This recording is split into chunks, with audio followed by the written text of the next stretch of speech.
Okay, a sunny day at Bluebell Valley Farm. I'm gonna take a little walk around the track just to show everybody what a Paddock Paradise track is. Here's our main gate, wide enough for basically anything to go in. We've had some big equipment here excavating, so I'm gonna do a quick walk. But over there you can see the house, 2 barns, one is equipment, one is hay. And I'll just do a quick scan and then we'll start walking. You can see the paddock area up there. We're gonna walk to the right. So here we go. So the straightaways are between 10 and 12 feet wide. Corners are 16 to 20. Mostly around 18 to 20. You can see I've just now started to put some things out on the track for the horses. They come in 2 days. Here's my water system right now because I don't have an automatic waterer in yet. So it's a hose that runs to the back of the house. You can kind of see it back there, but you can slide this out and clean it as necessary. I've got to put another piece of wood right here so that they don't catch on that, just for safety. I don't think they will, but you never know. So here we are.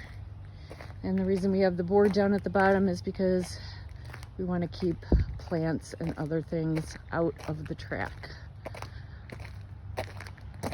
We have a little patch of bluebells here, which are not good for horses. So you can see up to the left is the run-in shed, which they will have access to 24/7.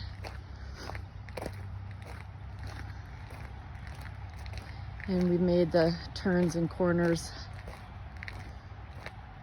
all nice and wide for them, so they can go up here, up into their paddock area anytime, and then we can gate that off at night, which we will do probably in the beginning here until they're used to this area. They're coming from out of state. There's a big gate right there that leads into the back as we have tons of trees.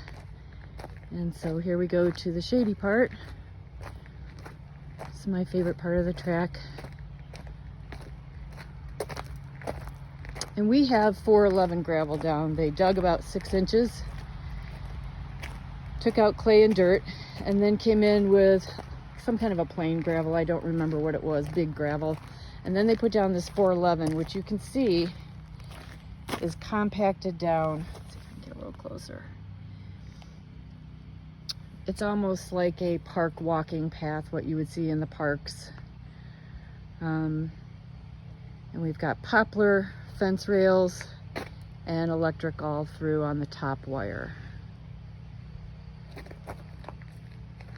And so here we go, starting to put rocks in along the sides just to keep anything from growing in. Push up here to the corner. And we also have a feeding post here. Just installed that. Not sure if we're going to use it, but I wanted to have a post right here in case we decided to hang a feed bag off of that, or I better do that. Put some hooks on there on the inside so they don't catch. More wood on the track coming around the corner.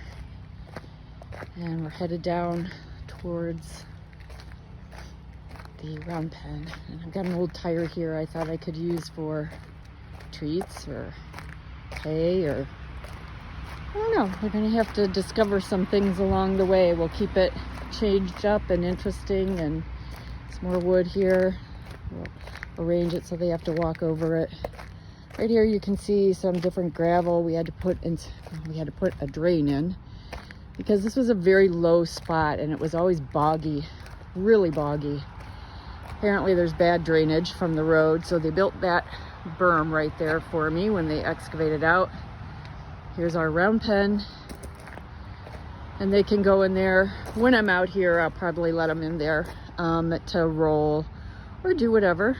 And then we can also use our round pen for training and join up and just hanging out with them. We're riding in there a little bit for the kids. So it's a 50-foot round pen. So come around the other corner, and here is the straightaway.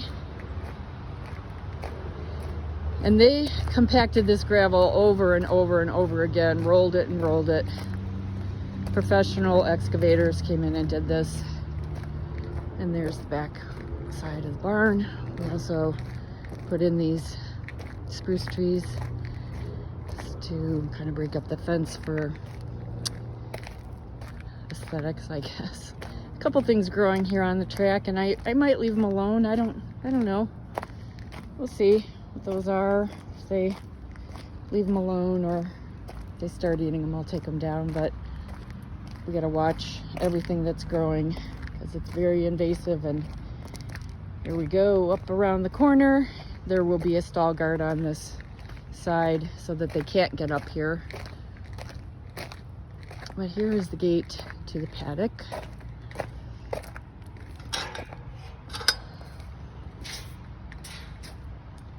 We also have some solar lights out here for nighttime. And you can kind of see through how the track goes. So it's 1,000 feet of track. And then we've got some hangers for the water buckets for when they're here. And let me see if I can go backwards and you can get a better view. So there's a hitching rail for grooming and tacking up. There's the gate we just came through, and then there's the run-in shed that they will have 24/7 access to. Over here is a bucket that will have their Dr. Dan's Minerals. I think it's called Red Cal. That will be in there. And we have another post over here right next to the fence with some rings for tying down the portagrazers. The portagrazers, if you don't know what they are, look them up. Fabulous idea. They work really well. The only thing is you do have to tie them to something because after they're done, they like to play with them.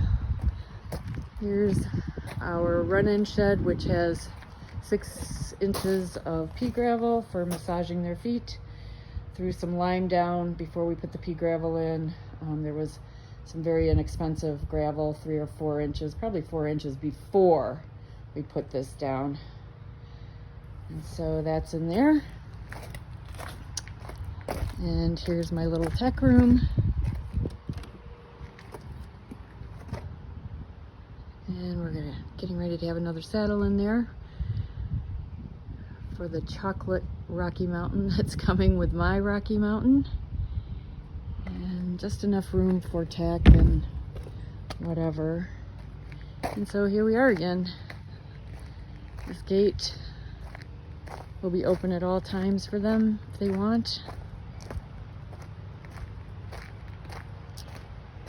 And that's our Paddock Paradise.